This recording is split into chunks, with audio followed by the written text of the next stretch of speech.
Trying to get this started here on.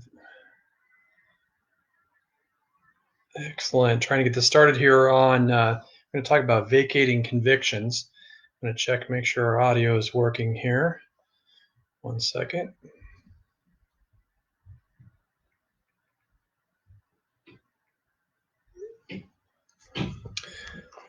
All right, so vacating convictions is a rather significant topic for a lot of people. There's a number of issues at play here. The first thing that I always talk about when I do these little trainings or explanations on vacating convictions in the state of Washington is definitional. The first issue is what is a vacate versus an expungement. Okay, it looks like the audio is working. Excellent. All right. So an expungement is a term people frequently use when what they mean is vacating in Washington law. Expungement is a term that refers to deletion of data.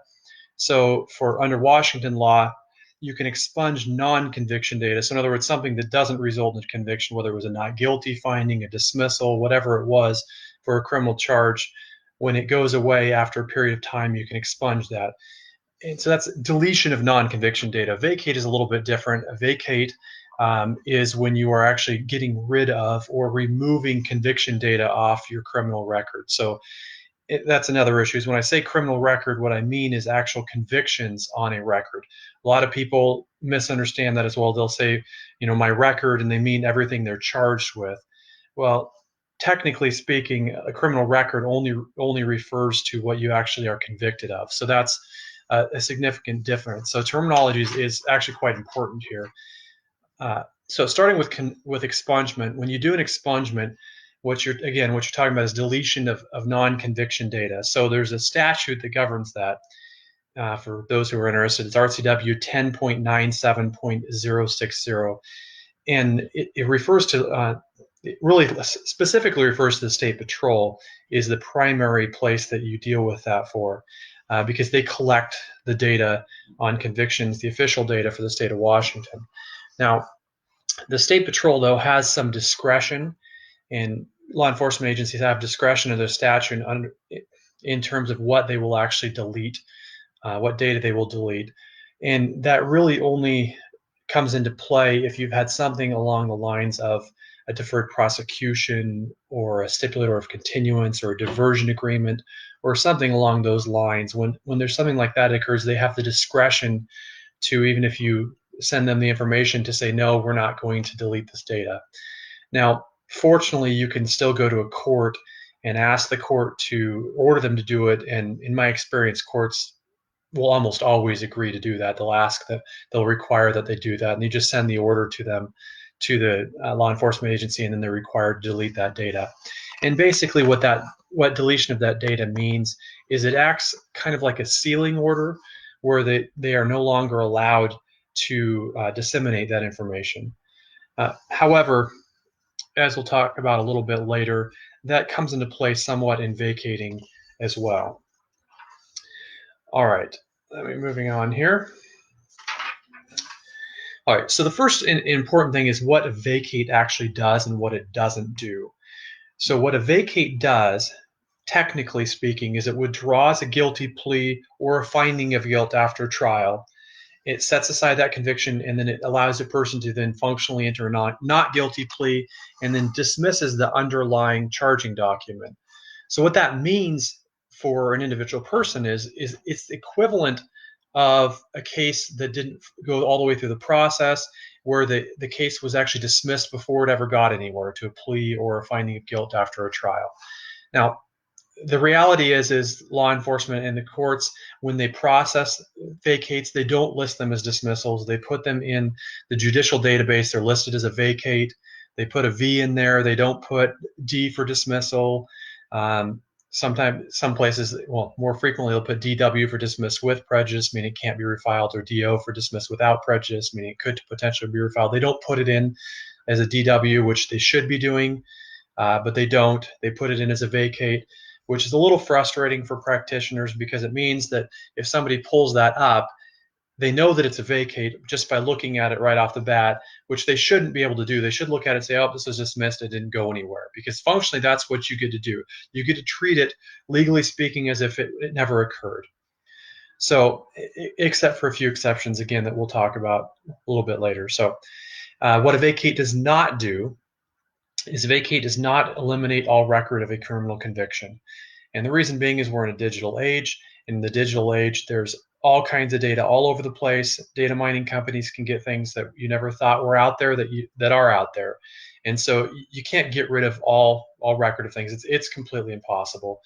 Even when you're doing a juvenile sealing or sealing of any record for that matter, there's still always going to be some type of record out there that somebody can see. So there's nothing really you can do about that. You do as much as you can, and then you just if you have something like this, you generally want to keep a copy of the order with you. So if there's ever an employment issue, you can just say, no, that's not a conviction for legal purposes, and you can show them the order, and they can't use that against you under Washington law. All right, it also does not seal the record. A vacate does not. Now, sealing means that there's kind of like a gag order on it. So it says, hey, you can't disseminate this. It's shut up. The only way you can get it is by court order, or the person who is actually the name on the case can go and get a copy. But other than that, a sealing just functionally shuts it down, and that's a vacate does not. It largely does not do that. There is some, and I'll get into a little more detail on this later about when it does sort of do that, but not largely. Now, it also does not disallow the state from using a conviction in a later criminal prosecution. So, say for example, if you vacate a certain crime, if it's a crime of dishonesty, if you go to trial on another case later on, the state could theoretically impeach you with that and still say, hey, you had this charge, which doesn't make a lot of sense because legally under the statute you get to say for all purposes you weren't convicted of it. So if you're not convicted of it anymore, how do they get to use it? But that's the way the legislature wrote it. So it is what it is. Okay, so when you are wanting to vacate a conviction, there's lots of questions to ask. First, if you're trying to do it yourself or if you're wanting somebody to help you with it, there's questions that they'll be asking you. First question is always, out of what court did the conviction arise? This is a multi-layered question. First of all, is what was the level of the conviction? Was it a felony? Was it a gross misdemeanor? If it was a felony, that means if it's a state of Washington conviction, because that's the only thing we're talking about here is state of Washington convictions, not federal convictions, not other state convictions, only convictions that occur in Washington state courts. Okay, so if it's a felony conviction, that guarantees that the conviction was out of a superior court, so a county superior court.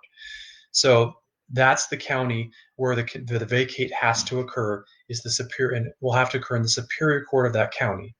If it's a misdemeanor or gross misdemeanor, that means it's either district court, municipal court, or even potentially a superior court if it was an amended charge from a felony, or if it was a lesser charge that was included in a felony charging document.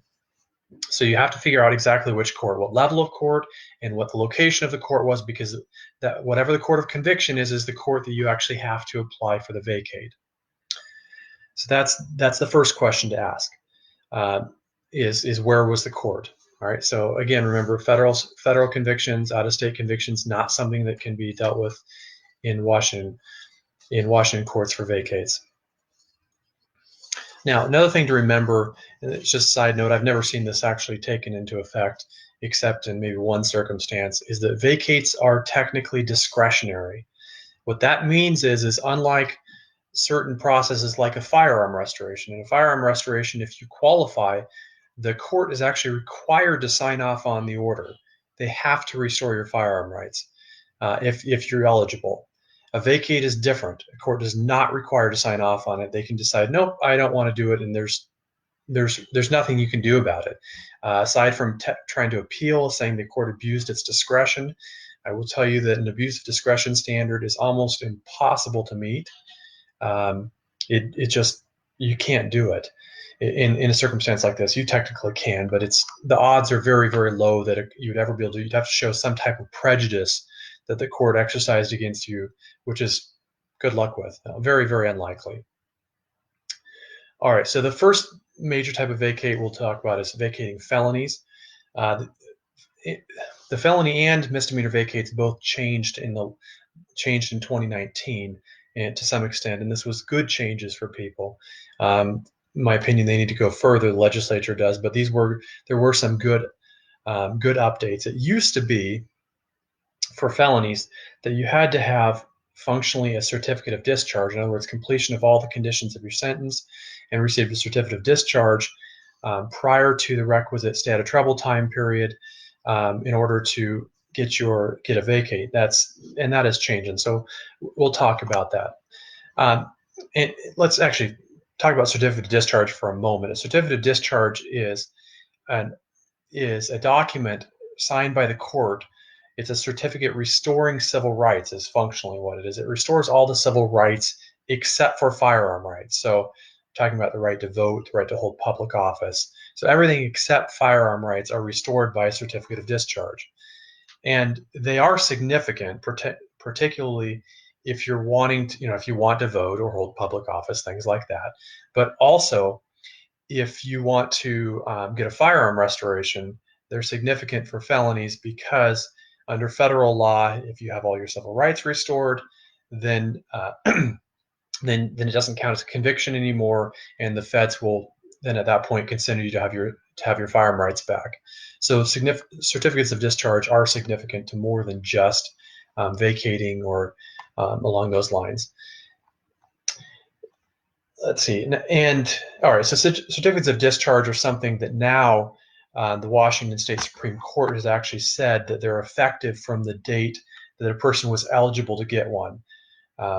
And this is a little bit of a side issue, but it is important. So it's important to know that if, say, for example, you paid off all your court costs 11 years ago, and you don't have a certificate of discharge, they will grant it for back, and they'll do it what's called nunc pro tunc, which just basically means back in time. They'll do it. It's effective back in time to the date that you were eligible for it. That's less significant now than it used to be with the vacate statute, but nevertheless, it is an important thing. All right. So for vacating, first off, if you're going to do it, there's certain things. The way the legislature writes these statutes is they say you can vacate unless, and then they give you a bunch of things that disqualify you. So that's how they write the statute. So there's two levels of vacate for felonies. There's for Class B felonies and for Class C felonies. You cannot vacate a Class A felony, and you cannot vacate felony sex offenses and most violent offenses, and also most crimes against a person. It used to be that you couldn't vacate any violent offenses or any crimes against a person, but that actually just changed last year. So we'll go through those in just a second. First thing, though, is for Class B felonies, the most serious things that you can vacate, at least considered so by the legislature, is you have to meet a 10-year stay out of trouble time period. So you have to have from the moment you want to vacate, you go back in time 10 years, say, have you stayed out of trouble for that period of time? And if you have, that's step number one. Okay. Step number two, and the steps are the same whether it's a Class C felony or a Class B felony. So for Class C felonies, that time period instead of 10 years is 5 years. Now, for those who are familiar with this, that corresponds to what's called a washing period, meaning that's the time period when something no longer counts as a conviction on a criminal record. So they just kept the same time period for vacating as with washing. So something doesn't count on an offender score for a new charge. Okay, so there are other restrictions as well. Like I said, no crimes against a person, violent offenses, no sex offenses. Okay, so the exceptions for crimes against a person and violent offenses is second-degree assault, as long as it was not with sexual motivation, there was no deadly weapon used, and no firearm. Another exception is assault in the third degree, as long as it was not committed against a law enforcement officer. And the third exception is second-degree robbery. So those are the three crimes that are exceptions to the violent offenses and crime against a person offenses prohibitors for vacating felonies. Okay, so the other issue, next disqualifier, is if you're wanting to vacate a conviction, there's also a second 10-year requirement for Class Bs, 5-year for Class Cs, which is it has to be at least 10 years for Class Bs or 5 years for Class Cs from the release from community custody. So if you're put on felony probation, also known as community custody, it's got to be 10 years from the completion of that. Also, it would be 10 years from the release from confinement. So say, for example, you went to prison. So you got convicted of an offense in 2008. You went to prison for 5 years, whatever. You get out in 2013, and you don't get any new convictions. It's now 2020. You say, hey, it's been 12 years. I can do it. No, you can't, because you were released from prison in 2013. You have to have 10 years from your release from prison. It's also the last of these events. So if it was a crime that carried community custody, you now have to wait. You have to go to community custody period. So say, for example, second degree assault will carry, we'll say 12 months of community custody. So 12 months, you get out of custody, out of prison or jail, whatever it is, and you have to finish that community custody before your time period starts. Even if you've stayed out of trouble that time, you have to have the 10-year stay out of trouble time period, but you also has to be from the date of release. So it's the last of the release from community custody, or the release from confinement, or the sentencing date, whichever those the last of those three.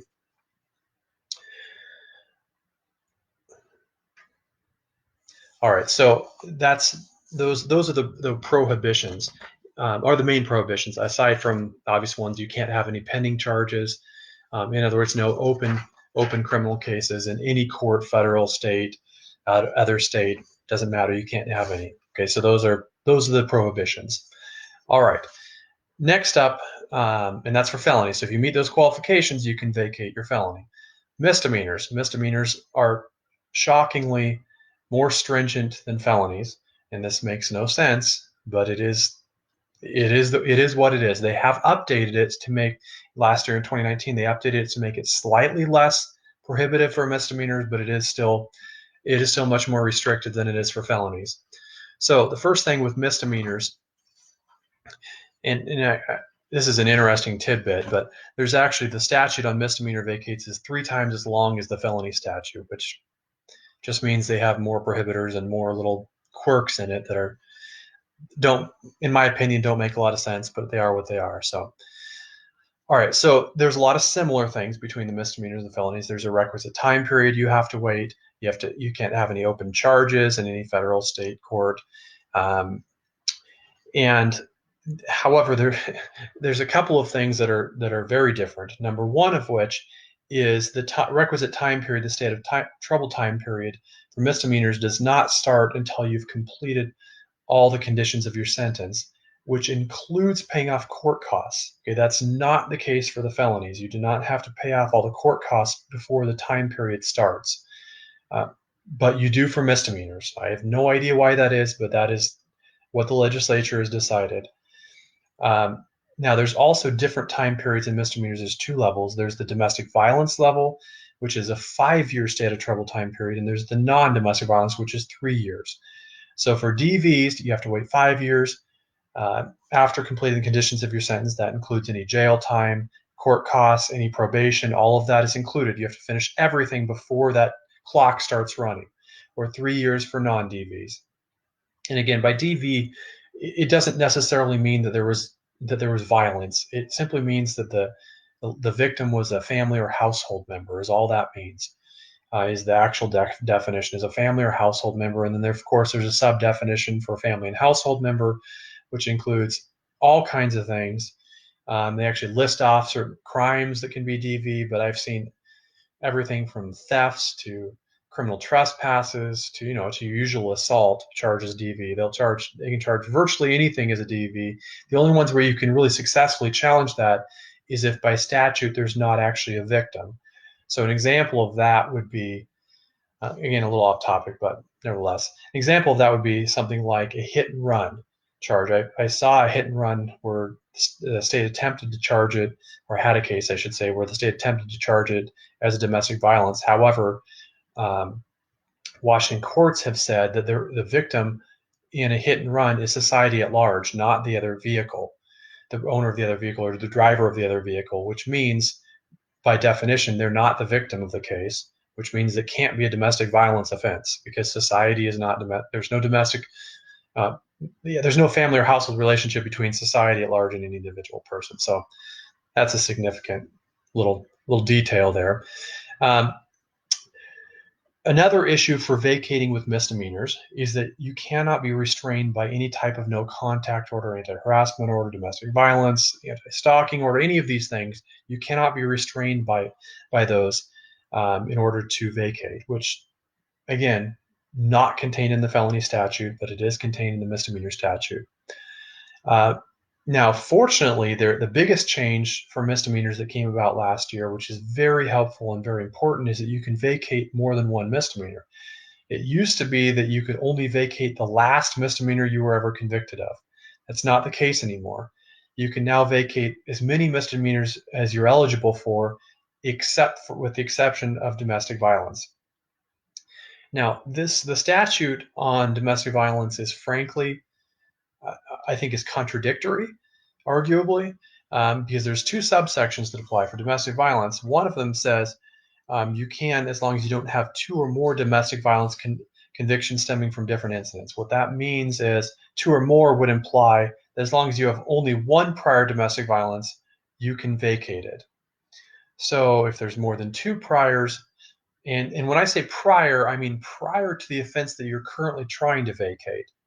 So say, for example, you're trying to vacate a domestic violence offense. That this one would, in my opinion, would not count in the priors. So the priors would be two prior to this incident. So if you have three total on your record from separate events, you're ineligible to vacate any of them. If you only have two priors, two total priors on your current record, then you're okay. You can vacate both of them. Now, the interesting question, of course, arises because a vacate means that something doesn't count as a criminal conviction anymore. So once you vacate one of them, you now don't have that many priors anymore. So you have less priors. So it's an interesting situation. So if you get more in the future, can you vacate them? Probably yes. So that's what would be my opinion, was you can probably vacate them if you get more in the future. The issue is going to be if you have three at any given point, you're now ineligible to vacate all of them.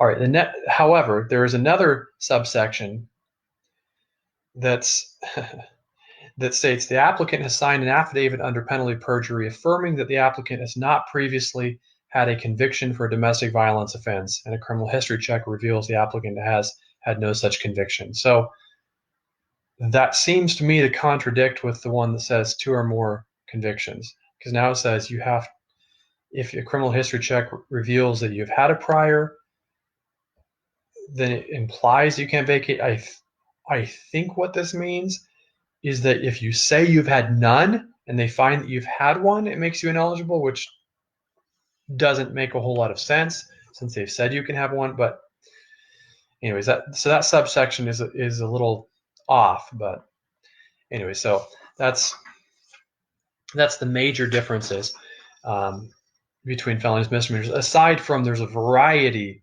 of little subsets of vacates. Domestic violence is the main subset for misdemeanors. They have other ones. For example, you cannot vacate a DUI or a physical control.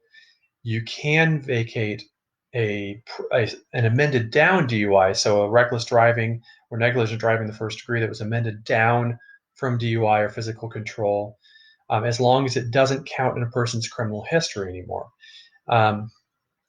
Which doesn't count as a prior. So that probably means that it's been 10 years, because for felony DUI purposes, they look back 10 years. Have you had 4 DUIs or amended DUIs in the last 10 years? Okay, so that's what they look at for that. So it probably means 10 years. Arguably means 7 years, because that's how long they count for upping the range in misdemeanor court, but probably means 10 years. And I should note as well, you also cannot vacate a felony DUI. And I forgot to mention that previously, but if it's a felony DUI in Superior Court, you can't vacate. That's another ineligible to vacate. Other things you can't vacate is actually operating a railroad while intoxicated, kind of like a DUI, just a different statute. Obscenity or pornographic charges, sex offenses, again, even misdemeanor sex offenses cannot be vacated. So that would be something like assault for with sexual motivation. You can't vacate that. because it's got sexual motivation attached to it. The exception to that is failure to register as a sex offender. If you're charged with that, you can't. That is vacatable. Marijuana offenses also have a special subset. Everyone under over 21 can apply to vacate any misdemeanor marijuana offenses. Like the legislature basically is saying, hey, we just want to get rid of these things, so go vacate those as much as you want. There's also other prohibitions or restrictions on involve fishing, prostitution. I'm not going to get into the details on those. There's issues with Native American law there that interplay that they talk about that's just more detailed than we're going to get into in something like this. Now, in terms of the functional nuts and bolts of vacating, there's actually forms are available on the Washington Courts website. So if you just Google Washington Courts, there are forms. Now, those forms are frankly not always 100% accurate. I haven't looked at them super recently. We have our own forms that we keep in my office that we keep updated and make sure that they cover all the necessary changes in the law. But the Washington court forms are generally accurate, but not always 100% accurate. So sometimes courts will, or prosecutors' offices will get upset about them. Now, as I said, there's the nuts and bolts can be the hardest part for people. So, anybody can pull up a statute and read it and kind of try and figure it out, but the nuts and bolts can be really confusing and daunting. And a good part of that is because there's no set way to do these, how they're processed by courts. There's, obviously many dozens of different courts. There's 39 counties and district courts in every county, superior courts in every county, many municipal courts throughout the state. And there, in between them, there's just numerous different ways that they process these. Some of them will require that a defendant show up for court. Person who's petitioning for the vacate will show up for the hearing. That's very few do that anymore, but there are some. There's one in particular that's the most ridiculous one I know of, where they want to have their police department do a check on things and decide and give a recommendation for whether they think they're eligible. I have no idea why they think they should do that, since the police department is not a party to anything. They have no say in anything. But it is what it is. They won't schedule it until they've had time to do that, and places go along with things like that. I don't know why, but they do. But yeah, so whether or not a person has to show up is an issue, or the attorney has to show up. Sometimes just the attorney, sometimes both. Most places the client does not have to show up. Most places most it's just the attorney that shows up, and that takes care of it. So that's good enough for most places, but there are a few that require the client to show up. Many will also allow it to be done what's called ex parte, which just means that the other side isn't present, and you can actually potentially just do it without any attorney present. Just send in the documents, and then one party will just present it. So the prosecutor can just present them to the court, or as long as they're signed off. Some places you just send it into the court itself after you get the prosecutor to sign off, and the judge will just sign these. Those are the best and easiest to work with, because then there's frankly not any discretion being used, and the judge is just going to sign off on them in virtually any circumstance. So that's nice to know that when they're willing to do that. Some places require differences in what type of background check they want you to. Some places will ask for triple I, which is the FBI's background check, which makes no sense because that's not required by the state law, but they do that anyways. Most places would like to see a watch report, which is Washington State Patrol. The reality is it's stupid why the defendants would have to provide any background check, because the prosecution can pull up a triple I, the FBI background check, in 30 seconds. So they can do it in a moment's notice. They can get it and they can check, which they should be doing anyways to do their due diligence. They should be doing this to check on every person. But they want the people to do it probably just to be obnoxious, frankly, because they don't want people getting stuff off the record. I guess, who knows? But I'm sure there's a variety of different reasons. But it is what it is. So some places the prosecutor's office won't agree to it, or the court won't sign off on it unless they see these documents. The problem with the FBI background check is it can take months to get it back. There's been times when they've been 3 or 4 months out. I've seen some take up to 6 months to get back. So, and there, and you do have to pay money for those as well. You have to get fingerprints, and there's a filing fee with the FBI to send when you send in the documents that they want to see. Other courts will try to impose costs on these. There's only a couple courts that I've ever seen try to impose costs on vacates.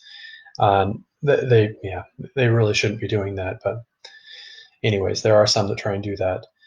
Other courts have variances in what they want to see in terms of background documentation, such as like a judgment and sentence, a satisfaction of judgment for misdemeanor courts saying, hey, we've paid off all the court costs, certificate of discharge, things like that. Courts will want to see various documents. The reality is that, again, makes no sense why you should have to supply those, because if you're going to the court where it occurred, all those documents are already in the court's record. It'd be in the file for that case. So the court should have them most of the time. Now there's destruction of documents for old cases, in which case you probably wouldn't have them anyways. So I've never seen for an old case where it's destroyed that they said, oh, you have to have these. But there have been fights where prosecutors will get grumpy about these things, but it is what it is. All right. That largely covers it. There's a few other considerations that play an impact in a small number of cases that we deal with.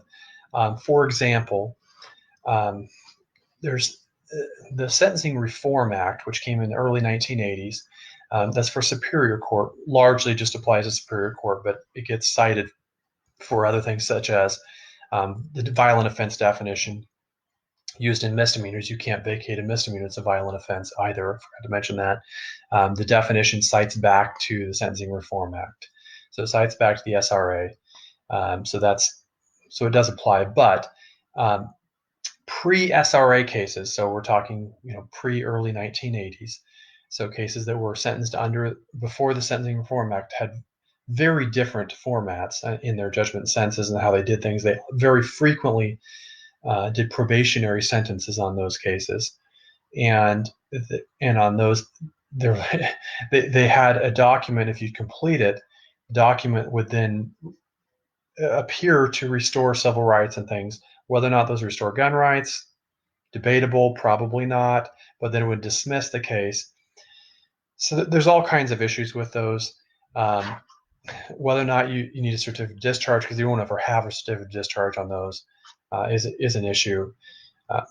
Anyways, those are a subset that for very, very old cases, so it doesn't come up real often, but we have had to deal with them. And so charges are oftentimes dismissed. So we do find frequently where people don't have gun rights, so they think they have this old conviction. We actually go back and find it. We'll find it in microfiche in the clerk's office. And they go back through and you roll through the microfilm and find it, and you look, oh, hey, there's this document. It was actually dismissed. You don't have this conviction. There's been cases, however, where it's still listed as a conviction, but it shouldn't be, so have to correct that. So there's all kinds of issues for old stuff. There's also issues because you won't find in the easiest place to check is in the clerk's, in the court system database for records of, just to see if what a person has on their record. The problem is that only goes back generally to the early 90s when the database was started. Before that, you generally won't find things unless they were added later on. So sometimes some court somewhere said, hey, this person's got this old stuff, and let's go ahead and add that in. So it's Judicial Information Systems is the program they used. There's another version of it called JABS, but anyways. All right, another issue with old cases, and I've kind of sort of touched on this, is you'll frequently find incorrect criminal history.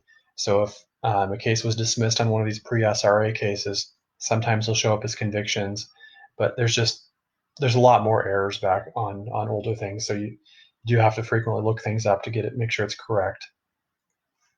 And I previously mentioned this as well. Data mining companies will go through and they collect data on just large swaths of people. And if you go and vacate a conviction, well, they may not get updated information. So if somebody does a background check for a business or employment, or trying to apply for housing, things like that, and it may show a conviction that it shouldn't be showing. So that is significant and is frustrating, but that's why you want to keep a copy of a vacate on with you, so that you can show that that's not an accurate representation of your history. All right, let's see here. Employment is another issue with vacating. There's obviously certain convictions have great impacts on employment, so it is important for employment to get vacates. A lot of things involving DSHS, whether it's taking care of an elderly person or where they'll pay someone for family members if they're disabled, things like that. Certain convictions will disqualify from that. Obviously, other employers look at convictions, so it can be nice to get things off your record. Lots of people who want to come, they have a shoplifting from a while back, they want to get off their record because it's affecting their employment.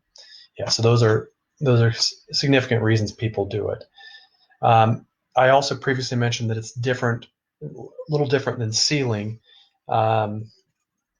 That's significant, because a seal, like for example, a General Rule 15 C2 subsection for sealing, those are very, very difficult to get. You have to meet a bunch of factors from a Supreme Court case called Ishikawa, where there's factors they have to look into, because it's a big deal to have everything open to the public, so the public can make sure everything's above board. So sealings are disfavored, and they don't like to do them for that reason. All right. Let's see if there's anything else of significance I wanted to add here, because I think that about covers it. Yeah, so that covers it. If anybody who happens to watch this has questions, you are more than welcome to contact me at my law office. My office is Hall and Gilliland. We're on Yakima Avenue and Hall Avenue. It's just west of 11th on Yakima Avenue, going up towards 16th. So you're welcome to contact us, or you can call us. Our number is 452-8120. You're welcome to do that as well. I'd be happy to answer questions. We do free consultations all the time. So hope this was helpful to somebody, and good luck.